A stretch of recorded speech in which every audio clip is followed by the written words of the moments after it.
എല്ലാവർക്കും neethakitchenലേക്ക് സ്വാഗതം. ഇന്ന് ഉണ്ടാക്കാൻ പോകുന്നത് വെണ്ടക്കായ മെഴുക്കുവരട്ടിന്. വെണ്ടക്കായ മെഴുക്കുവരട്ടി എല്ലാവർക്കും ഉണ്ടാക്കാൻ അറിയുന്നതായിരിക്കും. എന്നാൽ ഈ രീതിയിൽ ഉണ്ടാക്കാത്തവർ ഇതുപോലെ ഒന്ന് ഉണ്ടാക്കി നോക്കണം കേട്ടോ. മെഴുക്കുവരട്ടി ഉണ്ടാക്കാനായിട്ട് 250 ഗ്രാം വെണ്ടക്കായ കഴുകി വൃത്തിയാക്കി എടുത്തിട്ടുണ്ട്. ഇനി അത് ചെറുതാക്കി അരിയാം. ചെറുതാക്കിയെന്ന് വെച്ചാൽ വല്ലാണ്ട് കനം കുറയ്ക്കരുത്, കുറച്ച് കനത്തിൽ അരിയണം. വല്ലാണ്ട് കനം കുറച്ച് വെന്ത് കഴിയുമ്പോൾ അത് ആകെ ഉടഞ്ഞു പോകും. ഈ കനത്തിൽ അരിയണം. പിന്നെ വെണ്ടക്കായ ഞാൻ ഓരോന്നോരോന്ന് എടുത്താണ് അരിയുന്നത്. ഒന്നിച്ച് പിടിച്ച് അരിയാൻ വേണമെങ്കിൽ, പക്ഷെ അതിൽ പുഴു ഉണ്ടെങ്കിൽ അറിയില്ല. വെണ്ടക്കായയിൽ എപ്പോഴും പുഴു ഉണ്ടാവണമാണല്ലോ, അതുകൊണ്ടാണ് ഇങ്ങനെ അരിയുന്നത്. വെണ്ടക്കായ കറി വയ്ക്കുമ്പോൾ അപ്പോൾ എനിക്ക് എൻ്റെ പഴയ കാലം ഓർമ്മ വരും. എൻ്റെ ചെറുപ്പത്തിൽ ഞാനൊരു വെണ്ടക്കായ കറി വെച്ചിട്ടുണ്ട്, അതാണ് ഓർമ്മ വരിക. അന്ന് അമ്മയൊക്കെ പറഞ്ഞു തന്നിട്ടുള്ളത് കഷ്ണം വേവിക്കാൻ വയ്ക്കുമ്പോൾ എപ്പോഴും നികക്ക വെള്ളം വെക്കണം, കഷ്ണത്തിൻ്റെ ഒപ്പം വെള്ളം നിൽക്കണം എന്ന് പറയും. അങ്ങനെ ഞാൻ വെണ്ടക്കായ വേവിക്കാൻ വെച്ചപ്പോഴും വെണ്ടക്കായയുടെ ഒപ്പം വെള്ളം വെച്ചു, എന്നിട്ട് വേവിക്കാൻ തുടങ്ങി. വേവൊക്കെ ചെയ്തു, പക്ഷേ ഇതിൻ്റെ ഉള്ളിലത്തെ വെള്ളം വറ്റണ്ടേ. വെള്ളം വറ്റിക്കാൻ വേണ്ടി ഞാൻ കുറേ പണിയെടുത്തു, പക്ഷേ വെള്ളം വറ്റിയില്ല. മൂക്കള പോലെ ഇതിങ്ങനെ വന്നുകൊണ്ടിരിക്കുക. അവസാനം എടുത്ത് കളഞ്ഞു. അതുണ്ടായ പിന്നെ ഇതെൻ്റെ കല്യാണം കഴിഞ്ഞതിന് ശേഷം ഉണ്ടായ സംഭവമാണ് കേട്ടോ. ഇനി ഇതിലേക്കൊരു പച്ചമുളക് അരിഞ്ഞിടാം. ഇത് അത്യാവശ്യം എരിവുള്ള മുളകാണ്, അപ്പോൾ ഒരെണ്ണം ഇട്ടാൽ മതി, നല്ല എരിവുണ്ടാവും.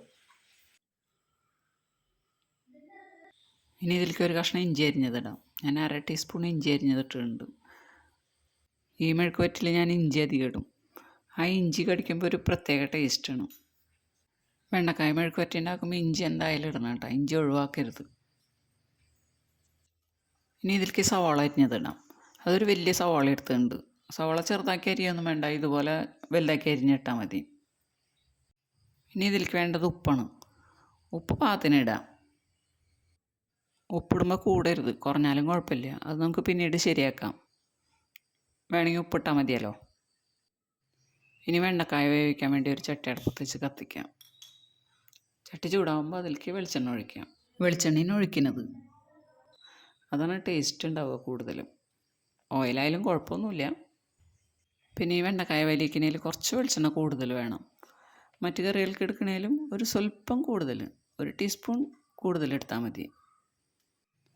ഇനി എണ്ണ ചൂടാകുമ്പോൾ അതിലേക്ക് അരിഞ്ഞു വെച്ചിട്ടുള്ള വെണ്ടക്കായും സവാളയൊക്കെ ഇടാം. പിന്നെ സവാള കുറച്ച് മതി എന്നുള്ളവർക്ക് ചെറിയ സവാള എടുത്താൽ മതി കേട്ടോ. ഇവിടെ കുട്ടികൾക്ക് ഇതിലത്തെ സവാള നല്ല ഇഷ്ടമാണ്, അതാണ് ഇത്ര അധികം എടുത്തത്.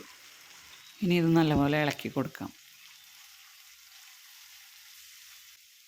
ഇനി ഇതിലേക്ക് കുറച്ച് കറിവേപ്പിലയും കൂടിയിട്ട് നല്ലപോലെ ഇളക്കി കൂട്ടി മൂടി വെച്ച് കുറച്ച് നേരം വേവിക്കാം. ഇപ്പോൾ കുറച്ച് സമയമായിട്ടുണ്ട്. ഇനി മൂടി തുറന്ന് ഒന്നും കൂടി ഇളക്കി കൂട്ടിയിട്ട് കുറച്ച് സമയം കൂടി മൂടി വെച്ച് വേവിക്കണം. വെണ്ടക്കായ ഇട്ട് മൂടി വെച്ച് വേവിക്കുമ്പോൾ തീ കുറച്ചിട്ടിട്ട് വേണം വേവിക്കാനായിട്ട്.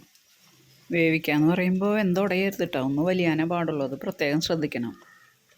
വേവ് കൂടിയ പിന്നെ കുഴഞ്ഞിരിക്കുള്ളൂ. ഇനി ഇത് കുറച്ച് സമയം കൂടി മൂടി വയ്ക്കാം. ഇപ്പോൾ വെണ്ടക്കായും സവാളയൊക്കെ വേവായിട്ടുണ്ടാവും. ഇനി മൂടി തുറന്ന് ഇളക്കിയിടാം. ഇനി മൂടിയിട്ട് വേവിക്കണ്ട. ഇനി ഇത് പരത്തിയിട്ട് വലിയിച്ചെടുത്താൽ മതി. ഇനി ഇതിലേക്ക് 3/4 ടീസ്പൂൺ മല്ലിപ്പൊടിയും 1/4 ടീസ്പൂൺ മഞ്ഞൾപ്പൊടിയും കൂടിയിട്ട് നല്ലപോലെ ഇളക്കി വലിയിച്ചെടുക്കണം. ചെറിയ തീയിലിട്ട് നല്ലപോലെ വലിയിച്ചെടുക്കണം. ഇടയ്ക്കൊക്കെ ഒന്ന് ഇളക്കി പരത്തിയിടണം, അപ്പോൾ വേഗം വലിഞ്ഞ് കിട്ടും. ഈ മല്ലിപ്പൊടിയുടെയും മഞ്ഞൾപ്പൊടിയുടെയും ആ പച്ചക്കുത്തൊക്കെ ഒന്ന് പോകണം കേട്ടോ.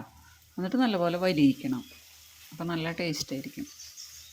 ഇത് വലിയും തോറും ടേസ്റ്റ് കൂടും. പിന്നെ നമ്മൾ നമ്മുടെ പാകത്തിന് എടുക്കുക. പിന്നെ ചിലവർക്ക് ഇത് നല്ലപോലെ വലിയുന്നതായിരിക്കും ഇഷ്ടം, അപ്പം നമ്മൾ നമ്മുടെ ഇഷ്ടത്തിനനുസരിച്ച് എടുക്കണം. പിന്നെ ഈ ചാനൽ കാണുന്നവർ സബ്സ്ക്രൈബ് ചെയ്യാത്തവരുണ്ടെങ്കിൽ ഒന്ന് സബ്സ്ക്രൈബ് ചെയ്യണം കേട്ടോ, മറക്കാണ്ട് ചെയ്യണം കേട്ടോ. ഇപ്പോൾ വെണ്ടക്കായ നല്ലപോലെ വലിഞ്ഞിട്ടുണ്ട്. ഇനി ഓഫ് ചെയ്യാം. ഇനി ഇത് പകർത്തി ഉപയോഗിക്കാം.